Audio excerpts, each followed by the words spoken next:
সাতক্ষীরা সীমান্তে বিজিবির উপস্থিতি টের পেয়ে প্রায় 23 লাখ টাকা মূল্যের ডায়মন্ডের নাকফুল ফেলে পালিয়ে গেছে চোরাচালানিরা।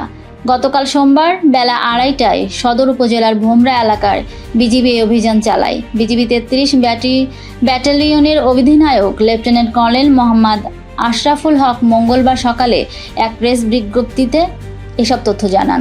বিজিবি অধিনায়ক জানান, ভারত থেকে বাংলাদেশে হীরার অলংকার পাচার হবে এমন গোপন সংবাদের ভিত্তিতে সীমানা পিলার 26S হতে 5 কিলোমিটার বাংলাদেশের অভ্যন্তরে শ্রীরামপুর ব্রিজ এলাকায় অভিযান চালানো হয়।